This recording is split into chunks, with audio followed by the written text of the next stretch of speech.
অসুস্থতা একজন মানুষের জীবনে চলার পথে সৃষ্টি করে বাধা।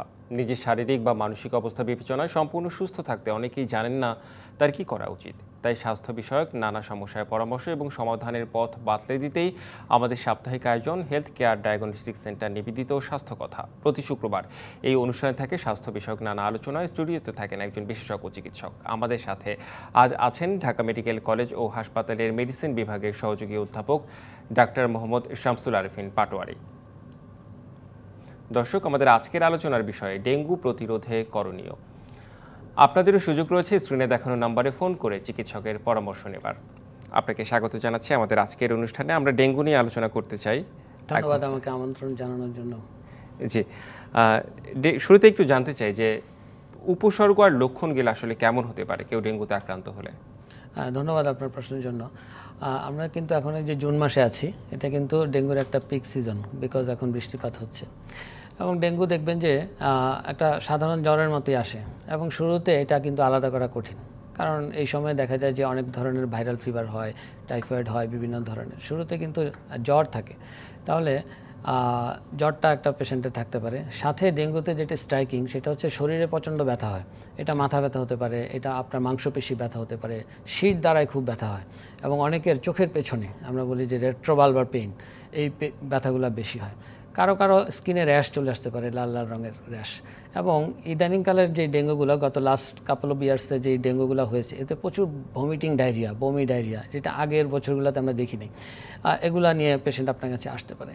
তো পেশেন্ট যখন আপনার কাছে আসবে একজন চিকিৎসকের কাছে, তখন আসলে চিকিৎসক বিভিন্ন হিস্ট্রি নিয়ে, এবং উনি ডেঙ্গু এন্ডেমিক এরিয়াতে আছে কিনা, যেমন ঢাকা শহরটা এখন, এবং অন্যান্য বিভাগীয় শহরে কিন্তু প্রচুর ডেঙ্গু হচ্ছে।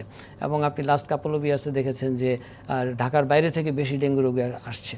তাহলে যেই এলাকাগুলোতে ডেঙ্গু হয় সেখান থেকে উনি আসছে কিনা, এবং সিজনটা ওই সময়টা কিনা, উপসর্গগুলো এরকম কিনা দেখে তখন সিদ্ধান্ত নিতে হয় যে তার কি আসলে ডেঙ্গু কিনা অথবা অন্য কোনো অসুখ কিনা। অর্থাৎ চিকিৎসক তখন পরামর্শ দেন কিংবা সিদ্ধান্ত ঠিক করেন। একটু প্রাথমিক চিকিৎসা আসলে কি হতে পারে? কেউ যদি জ্বর হয়, কিংবা এই আপনি যে উপসর্গের কথাগুলো বললেন, জ্বর, শরীরে ব্যথা, র্যাশ, এসব থাকলে কি এটা কি পেশেন্টের অবস্থা অনুযায়ী কি সে প্রাথমিক চিকিৎসা বাসায় নেবে নাকি হাসপাতালে যাবে? একদম, আপনি দেখেন যে আমরা কিন্তু আগে একদিনের জ্বর নিয়ে ডাক্তারের চেম্বারে যদি রোগীরা আসতো, আমরা অনেক সময় বিরক্ত হয়ে বলতাম, আপনি একদিনের জ্বর কেন আসছেন, আর সময় 2-3 দিন পরে আসছেন। তো এখন কিন্তু ডেঙ্গুর ক্ষেত্রে কিন্তু আমরা বলি যে যত তাড়াতাড়ি ডক্টরের কাছে যাওয়া যায়, বিকজ আপনি কিন্তু শুরুতে বুঝবেন না এটা কি ডেঙ্গু না অন্য কিছু, তাই না? তাহলে যে কোনো জ্বরই কিন্তু শুরুতে এইভাবেই হতে পারে। সে তো ডেঙ্গু নাও হতে পারে। ডেঙ্গু নাও হতে পারে। তাহলে কিন্তু ডেঙ্গুতে কেন তাড়াতাড়ি ডক্টরের শরণাপন্ন হওয়া উচিত? ডেঙ্গুটার যে পরীক্ষা, একটা ডেঙ্গু NS1, এই পরীক্ষাটা প্রথম 3 দিনের মধ্যে সাধারণত পজিটিভ থাকে। এরপর থেকে 5 দিন পর্যন্ত, 3 দিন পরে এটার এই পজিটিভ হওয়ার সম্ভাবনাটা অনেক কমে যায়। ফলে আপনি ধরেন ডাক্তারের কাছে 5 দিনের মাথায় গেলেন, তখন কিন্তু আপনার এই NS1 পজিটিভ হবে না। আবার আরেকটা যে ডেঙ্গুর টেস্ট আছে, যে অ্যান্টিবডি টেস্ট, IgM, ওটা কিন্তু 7 দিন পরে পজিটিভ হয়। তাহলে আপনি 5 দিনের মাথায় যদি ডক্টরের কাছে যান, এবং তখন যদি আপনি NS1 করেন অথবা এই অ্যান্টিবডি করেন, দুইটাই কিন্তু নেগেটিভ থাকবে। তখন আপনার কিন্তু তখন রোগীর অনেক সময় ভাবে আমার তো নেগেটিভ, তার মানে আমার ডেঙ্গু নেই। তাহলে একটা কনফিউশন তৈরি হয়। এই জন্য আমরা চাই প্রথম 3 দিনের মধ্যেই যেন রোগী ডক্টরের যে কোনো জ্বরই, যখন আপনি ঢাকা শহরে আছেন, অন্যান্য বিভাগীয় শহরে আছেন, ডক্টরের শরণাপন্ন যাতে হতে হয়, হলে হচ্ছে যে আপনার রোগটা নির্ণয় করতে খুব সহজ হয়। এবং আপনি যেটা বললেন, যে কোনো জ্বরের কিন্তু প্রাথমিক চিকিৎসাগুলো একই রকম। তো আপনার জ্বর হলে পৃথিবীতে জ্বর কমানোর একটাই ওষুধ আবিষ্কার হয়েছে, সেটা সবাই জানে, তাই না? প্যারাসিটামল। তাহলে আপনি এটা একটা ওভার দ্য কাউন্টার ড্রাগ, তাহলে আপনি এটা খেতে পারবেন নিশ্চিন্তে। তাহলে জ্বর আসলে আপনি খেলেন, সাথে যদি আপনার গা ব্যথা থাকে সেটার জন্য আপনি প্যারাসিটামল খেতে পারবেন। একটা জিনিস খুব ইম্পর্টেন্ট ডেঙ্গুর সিজনে, সেটা কি জানেন? ধরেন অনেকের, এই যে বললাম না, স্ট্রাইকিং একটা পয়েন্ট হচ্ছে প্রচণ্ড গায়ে ব্যথা হয়, মেরুদণ্ড সিদ্ধার, আপনি সহ্য করতে পারবেন না। এটাকে অনেক সময় বলা হয় কি ব্রেক বোন ফিভার, মানে হাড্ডি ভেঙে গেলে যেরকম ব্যথা হয় এইরকম ব্যথা, এই জন্য নাম হয়েছে ব্রেক বোন ফিভার। তো অনেকেই কিন্তু চিন্তা করে এত ব্যথা, আমি গিয়ে একটু ওই যে ব্যথানাশক ওষুধ খেয়ে ফেলি। এটা কিন্তু ডেঙ্গুর জন্য খুব বিপজ্জনক, কারণ ডেঙ্গুতে আপনি জানেন যেখানে কিন্তু এই যে প্লেটলেটের পরিমাণ কমে যায় এবং আরও কিছু কমপ্লিকেশন হয়। তো ডেঙ্গু জ্বরের রোগী যদি আপনি NSAID অথবা অ্যাসপিরিন জাতীয় ওষুধ খায়, এটা কিন্তু তার প্রগনোসিসের জন্য খুব খারাপ। তাহলে এই জিনিসটা একটু মাথায় রাখতে হবে, আমার ব্যথা হোক অথবা জ্বর যেটাই থাকুক, আমি যেন শুধু প্যারাসিটামলই খাই। এবং আরেকটা জিনিস খুব ইম্পর্টেন্ট, আপনার যেই জ্বরই হোক, আপনাকে প্রচুর তরল খাবার খেতে হবে। ডেঙ্গুতে স্পেশালি এটা আমরা বলবো ডেঙ্গুর চিকিৎসা আলোচনায়, কিন্তু আপনি ধরেন আপনি তো জানেন না ডেঙ্গু অথবা যেটি হোক, কিন্তু যেই জ্বরই হোক আপনার উচিত প্রতিদিন প্রথম থেকেই প্রতিদিন যাতে আপনি 10 থেকে 12 গ্লাস তরল খাবার আপনি খেতে পারেন স্বাভাবিক খাবারের পাশাপাশি। তাহলে সেটা হতে পারে পানি, ওরসালাইন, লেবুর শরবত, ডাবের পানি, জুস, স্যুপ, যেটা আপনার বাসায় আছে, যেটা একটা পেশেন্ট ভালো লাগে, ডেঙ্গু হোক বা না হোক, হ্যাঁ, যে কোনো জ্বরে আপনার তরল খাবারটা, ফ্লুইড ইনটেকটা আপনার বাড়ানো উচিত। আচ্ছা, আরো বেশ কিছু বিষয় জানতে চাই আপনার কাছে, সেটা হচ্ছে হাসপাতালে আসলে আপনারা কখন পেশেন্টদের ভর্তি করান কিংবা কখন বাসায় থাকার পরামর্শ দেন, কখন হাসপাতালে ভর্তি হওয়ার ইম্পর্টেন্ট একটা প্রশ্ন। কারণ আপনি ধরেন এই যে দেখা গেল কি আপনি ডেঙ্গু ডায়াগনোসিস হলো, যে ডক্টর ডায়াগনোসিস করলো যে ওনার ডেঙ্গু হয়েছে, তাহলে সব পেশেন্টকে কিন্তু আমরা হাসপাতালে ভর্তি করি না। তাহলে আমরা কিন্তু এই যে ডেঙ্গুর যে উপসর্গগুলা এগুলা অনুসারে তাদেরকে কতগুলা ক্যাটাগরিতে ভাগ করি। তাহলে একটা আছে গ্রুপ এ, আর একটা গ্রুপ বি, গ্রুপ সি, এভাবে এটাকে আমরা মাইল্ড, মডারেট, সিভিয়ার ডেঙ্গু বলে থাকি। তাহলে গ্রুপ এতে হয় কি, যে আমি যে প্রথম যে উপসর্গের কথা বললাম যে ফিভার আছে, গায়ে ব্যথা এরকম আছে, তো কিন্তু তার কোনো আপনার ওয়ার্নিং সাইন নাই। আরেকটা হচ্ছে কোমরবিডিটি। কোমরবিডিটা কি জানেন? সেটা হচ্ছে যে একটা পেশেন্টের আগে থেকে কিছু অসুখ থাকতে পারে, যেমন ধরেন তার হাইপার টেনশন থাকতে পারে, তার ডায়াবেটিস থাকতে পারে, কিডনিতে অসুখ থাকতে পারে, হার্টে অসুখ থাকতে পারে। তাহলে এগুলো হচ্ছে কোমরবিডিটি। যখন ডেঙ্গুর সাথে কোমরবিডিটি থাকে সে হচ্ছে একটা কেস যাকে হাসপাতালে ভর্তি করা উচিত। আর হচ্ছে কিছু ভালনারেবল গ্রুপ, যেমন ধরেন শিশু, তারপরে ধরেন খুব বয়স্ক বৃদ্ধ এবং প্রেগনেন্ট ওমেন, তাহলে এটা হচ্ছে কোমরবিডিটির একটা গ্রুপ। আরেকটা হচ্ছে এই উপসর্গগুলোর সাথে আমার যে ডেঙ্গুর উপসর্গ, এর সাথে যদি ওয়ার্নিং সাইন থাকে। ওয়ার্নিং সাইনটা কি? ডেঙ্গুতে কিন্তু কতগুলো স্টেজ আছে, যেমন একটা প্রথমে যেটা শুরু হয় একটা ফেব্রাইল স্টেজ, যে শুধু জ্বর থাকে, জ্বর কিংবা শরীরে ব্যথা থাকে, এটা থাকে। এরপরে যেটা হয় ক্রিটিক্যাল ফেজ চলে আসতে পারে। এরপরে যখন আবার ভালো হতে এটা হচ্ছে কনভালেসেন্স ফেজ। তাহলে 3টা ফেজ থাকতে পারে। কারো কিন্তু আপনার এই যে ফেব্রাইল ফেজ, এটা থেকে জ্বর ভালো হয়ে গেল, সে ভালো হয়ে গেল, ক্রিটিক্যাল ফেজে ঢুকলো না, হতে পারে। আবার কারো কিন্তু এই ক্রিটিক্যাল ফেজে ঢুকে যেতে পারে। তাহলে এই পেশেন্টটা যখন তখন আমাদেরকে রোগীদেরকে এটা শিখিয়ে দিতে হয় ডাক্তারদেরকে, যে কতগুলো ওয়ার্নিং সাইন, এটা বাসায় খেয়াল করবেন। সেটা কি, যে আপনার যখন জ্বর কমে গেল, ডেঙ্গুর জ্বরটা কিন্তু 2 থেকে 7 দিন পর্যন্ত থাকতে পারে, কিন্তু ক্লাসিক্যাল একটা প্যাটার্ন আছে, সেটা হচ্ছে প্রথম 4 দিন জ্বর থাকে, এরপরে দেখা যায় জ্বরটা কমে যায়। অধিকাংশ ক্ষেত্রে কিন্তু রোগীরা যেটা হয় যে স্বাভাবিক মানুষ জ্বর কমে গেলে খুশি হয়ে যায়, কিন্তু আমরা চিকিৎসকরা ডেঙ্গুর ক্ষেত্রে কিন্তু জ্বর কমে গেলে আমাদের একটু তখন বেশি সতর্ক হয়ে যেতে হয়। কেন? কারণ ডেঙ্গুর বিপদটাই শুরু হয় জ্বর কমার পর থেকে। ওই যে আমি বললাম ক্রিটিক্যাল ফেজ শুরু হয়, এটা কিন্তু জ্বর কমার পর থেকে শুরু হয়। প্রথম 4 দিন জ্বর থাকে, তারপর জ্বর কমে যায়। জ্বর কমে যাওয়ার পরেই দেখা যায় কি তার এই যে ব্লাড প্রেশার ফল করতে থাকে, কারো প্লেটলেট কমতে থাকে। তাহলে এই জিনিসগুলো তখন শুরু হয়, এটাকে ক্রিটিক্যাল ফেজ বলে। তো এখন এই জন্য ওয়ার্নিং সাইন ইম্পর্টেন্ট। যখন জ্বরের সাথে ওয়ার্নিং সাইনগুলো আসতে থাকে তখন বোঝা যায় যে তার ক্রিটিক্যাল ফেজ শুরু হচ্ছে। ওয়ার্নিং সাইনগুলো কি?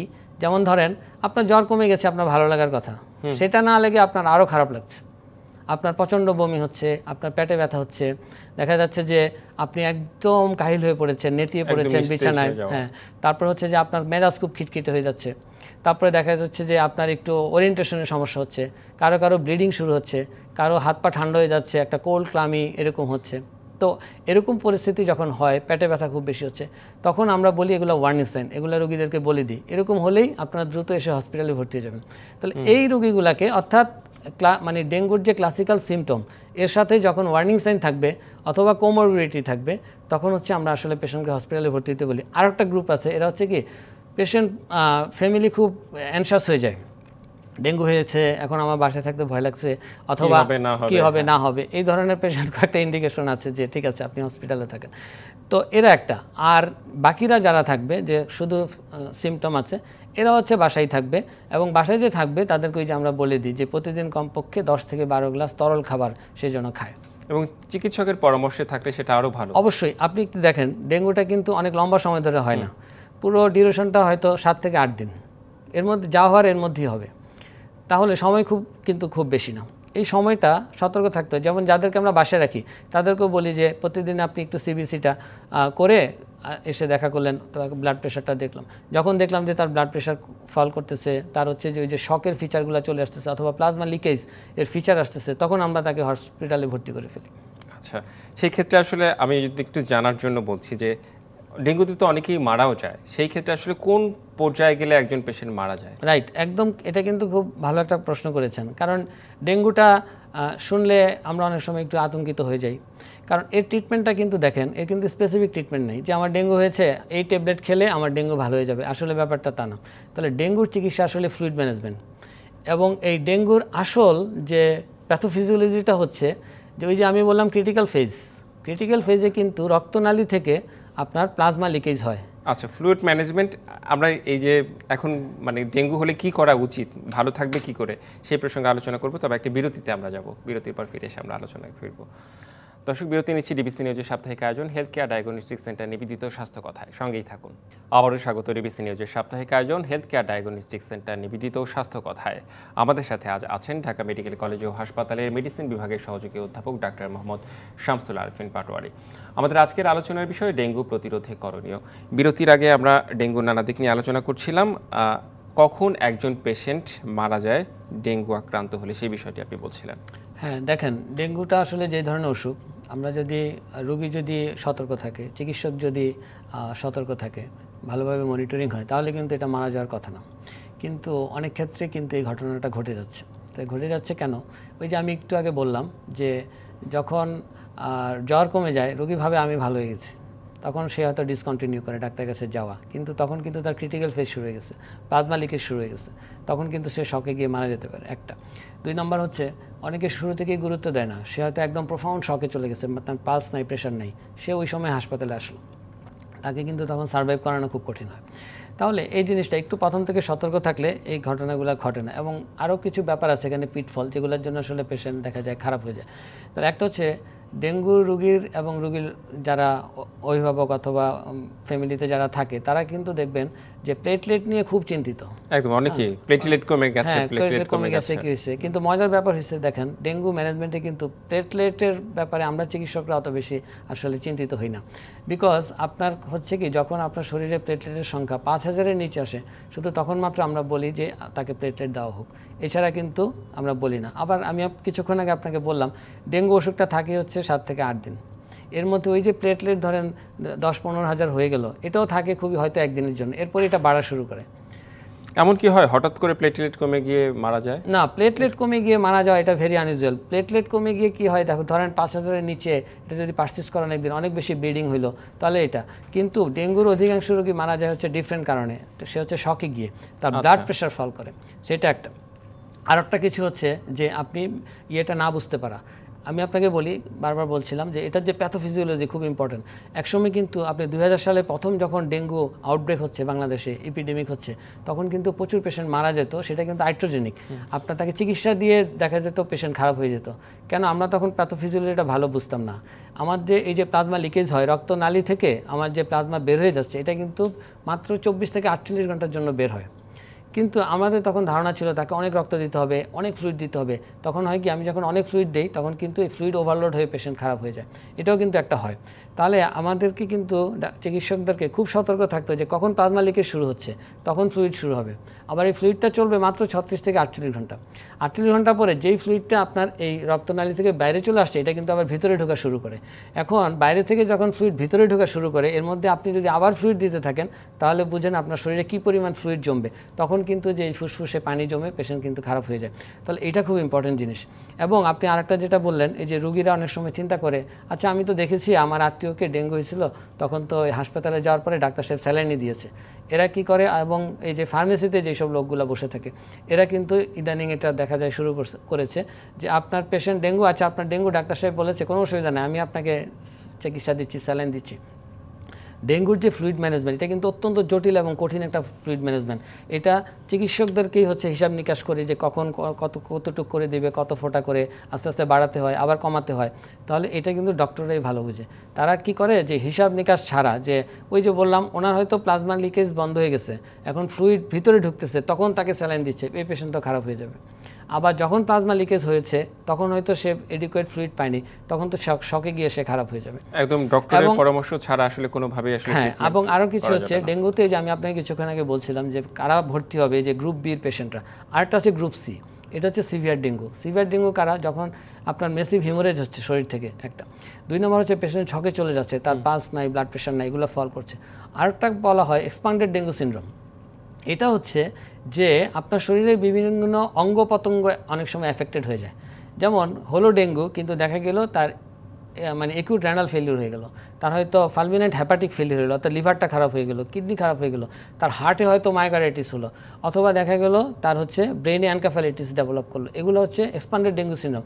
যখন ডেঙ্গুর সাথে আদার কোনো অর্গান এফেক্টেড হয়ে যায়, তখন এই পেশেন্টগুলো কিন্তু এদেরকে হচ্ছে কিন্তু সার্ভাইভ করানো কঠিন হয়, ঝুঁকিপূর্ণ। তাহলে এই যে এরকম কিন্তু বিভিন্ন ধরনের আপনার উপসর্গ নিয়ে ডেঙ্গু কিন্তু আপনার কাছে আসতে পারে। আবার উপসর্গর কোনো ধরনের উপসর্গ থাকে না, মানে ডেঙ্গু রোগের সিম্পটম থাকে না, কিন্তু টেস্ট করলে আবার ডেঙ্গু ধরা পড়ে, রাইট। অনেক সময় কিন্তু অন্য জ্বরের জন্য পেশেন্ট হয়তো আসছে, পেশেন্টের দেখা যায় কি আইজিএম পজিটিভ, ও কিন্তু রিপোর্ট পাওয়ার পরে গিয়ে আতঙ্কিত হয়ে গেছে। তো আমার কাছে যখন আসলো, আমি দেখলাম যে তার তো আসলে ডেঙ্গু না, অন্য জ্বর, কিন্তু আইজিজি পজিটিভ।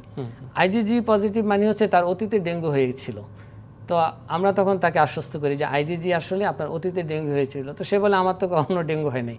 তো এটাই হচ্ছে ইম্পর্টেন্ট। তার মানে ডেঙ্গু হয়ে কি ভালো হয়ে গিয়েছে উনি বুঝতে পারেননি।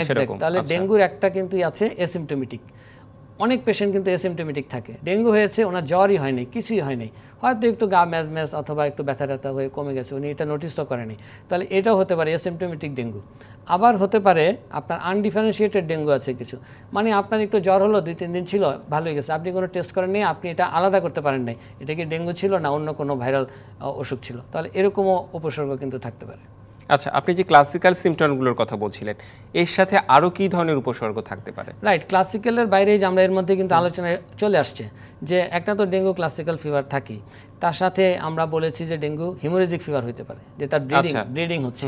তাহলে ব্লিডিংটা অনেক সময় কিন্তু অনেকে ভাবে যে প্লেটলেট কমে গিয়ে ব্লিডিং হচ্ছে। প্লেটলেট কমে গিয়ে ব্লিডিং হওয়ার সম্ভাবনা কিন্তু অনেক কম। ওই যে আমি আপনাকে বললাম কেন কম, বেশি হয় হচ্ছে ডিআইসি নামক একটা সমস্যা হয়, তাহলে সেটার জন্য। আরেকটা হচ্ছে প্লাজমা লিকেজ। তাহলে প্লাজমা লিকেজে হয় কি, যে রক্তনালী থেকে আপনার ব্লাডগুলো বাইরে চলে আসতেছে, তো সেটার জন্য আসলে ব্লিডিং হয়, ডিআইসির জন্য ব্লিডিং হয়। আর খুবই কম ক্ষেত্রে যে অনেক বেশি প্লেটলেট কমে গেল, এটা কমে পারসিস্ট করতেছে কয়েকদিন, তখন ব্লিডিং হচ্ছে, সেটা খুবই আনইউজুয়াল। আর একটা হচ্ছে এই যে ডেঙ্গু শক সিনড্রোম, যেটাকে আপনি বলছি। তাহলে এই শক আবার দুই ধরনের হতে পারে। একটা হতে পারে যে ডিকম্পেনসেটেড, আর একটা কম্পেনসেটেড। কম্পেনসেটেড মানে আপনার ব্লাড প্রেশার এগুলা কমে আসছে কিন্তু একদম নাই এরকম না। আবার যখন ডিকম্পেনসেটেড হয় তখন কিন্তু আপনি পালসও পাবেন না, তার ব্লাড প্রেশারও পাবেন না, একদম শকে আছে। আরেকটা হচ্ছে যে এক্সপান্ডেড ডেঙ্গু সিনড্রোম। তাহলে এটা কিন্তু ডাইভার্সিটি অফ সিমটম আছে ডেঙ্গুর, জি, অনেক ধরনের। আমি একটু ঝুঁকিপূর্ণ যারা, তাদের বিষয়ে আসতে চাই। যেমন আপনি শিশু, বৃদ্ধ কিংবা যারা হচ্ছে প্রেগনেন্ট, তারা যদি ডেঙ্গুতে আক্রান্ত হয়, সেই ক্ষেত্রে তাদের সাবধানতাগুলো কেমন হওয়া উচিত? এটা একটু বেশি নিতে হবে। প্রথম কথা হচ্ছে তাদেরকে হসপিটালে ভর্তি যেতে হবে, বিকজ আমরা শুরুতে বলেছি যাদের ডেঙ্গুর সাথে কোমরবিডিটি থাকবে, এটা একটা ক্রাইটেরিয়া, হসপিটালে ভর্তি হয়ে যাও। তাহলে এটা শিশু, অনেক বয়স্ক মানুষ অথবা প্রেগনেন্ট লেডি, তাহলে তাদেরকে হসপিটালে থাকতে হবে একটা। 2 নম্বর হচ্ছে প্রেগনেন্সির ক্ষেত্রে কিন্তু আমরা অনেক সময় যে প্রেগনেন্সির অনেকে সিজারিয়ান সেকশন লাগে, অনেকের হয়তো কেউ এমআর করছে, অথবা এই জিনিসগুলা থেকে তখন আমাদেরকে একটু বিরত থাকতে হবে। বিকজ আপনি ডেঙ্গু সময়টা কিন্তু অনেক লম্বা না যে আমার 1 মাস জ্বর থাকবে, 2 মাস জ্বর থাকবে, তাই না? মাত্র 7 দিন। তাহলে আপনি এটা ওয়েট করা কোনো সমস্যা না। তাহলে এই প্রসিডিউরগুলো এই সময় আমরা করতে চাই না, এই ডেঙ্গু পিরিয়ডটা একটা পেশেন্টের, ঠিক আছে? তাহলে এটা খুব ইম্পর্টেন্ট। 2 নম্বর হচ্ছে তাদেরকে, এখানে কিন্তু একটা মা আছে, তার পেটে আবার একটা বাচ্চা আছে, তাহলে তাদের ক্ষেত্রে কিন্তু সতর্কতা আরও বেশি অবলম্বন, যে কারণেই তারা হসপিটালে ভর্তি হবে। শিশুদের ক্ষেত্রে কিন্তু আপনি ধরেন, বড়দের ক্ষেত্রে আপনি যে ফ্লুইড দিচ্ছেন, যে এই 0.9% সোডিয়াম ক্লোরাইড নর্মাল স্যালাইন, বাচ্চাদের ক্ষেত্রে যাদের বয়স 1 বছরের নিচে অথবা 6 মাসের নিচে, তাদের ক্ষেত্রে কিন্তু আমরা অনেক সময় হাফ স্ট্রেংথ নর্মাল স্যালাইন দিই। তাহলে এদের ফ্লুইডটা একটু ডিফারেন্ট, যে কারণে ওরা একটু হাসপাতালে থাকলে। আরেকটা যেটা হচ্ছে বাকি ম্যানেজমেন্ট বাসায়, যেটা এটা কিন্তু সেম, যে আপনি ডেঙ্গু ডায়াগনোসিস হলো বাসায় আছে, তাহলে আপনাকে প্রচুর তরল খাবার খেতে হবে, যেটা মানে 10 থেকে 12 গ্লাস অথবা তার বেশি, এটা কিন্তু ফ্লুইড ইনটেক করতে হবে। অনেকে কি করে, ধরেন আপনার, হ্যাঁ আমি অনেক পানি খাচ্ছি, তাহলে আপনি শুধু পানি যখন খাবেন তখন কিন্তু আপনার লবণের পরিমাণ কমে যাবে। এই কারণে এটা একটু মিক্স থাকতে হবে, যে ওরসালাইন, পানি, শরবত, আদার যে জুস, তরল খাবার। আর একটু সংক্ষেপে জানতে চাই প্রতিরোধের বিষয়টা যদি একটু বলতেন সংক্ষেপে, একদমই। হ্যাঁ, প্রতিরোধ তো আপনার হচ্ছে ব্যক্তি থেকে শুরু করে রাষ্ট্র, অনেক বড়ই ব্যাপার। তাহলে ব্যক্তিগত পর্যায়ে আপনার যেটা হচ্ছে একটু ওই সময়টা ফুল স্লিভ জামা কাপড়, যখন সিজনটা চলতেছে ফুল স্লিভ জামা কাপড় পরা, আপনি রিপিলেন্ট মাখতে পারেন শরীরে, এগুলো একটা। আর পারিবারিক, আপনি দেখেন আপনার ফ্রিজের নিচে পানি জমে আছে কিনা, আপনার বারান্দার টবে পানি জমে আছে কিনা 3 দিনের বেশি, এগুলো পরিষ্কার করে ফেলতে হবে। আর সামাজিক হচ্ছে যে আপনি রাস্তায় টায়ার পরে আছে কিনা, আপনার ডাবের খোসা পরে আছে কিনা, এগুলো ঠিক করা। আর রাষ্ট্র তো একটা দায়িত্ব, মশক নিধন। আপনি দেখবেন যে গত বছরগুলোতে কিন্তু অনেক ডেঙ্গু ছিল। আপনাকে অনেক ধন্যবাদ আমাদের আজকের অনুষ্ঠানে যুক্ত হওয়ার জন্য এবং পরামর্শ দেওয়ার জন্য।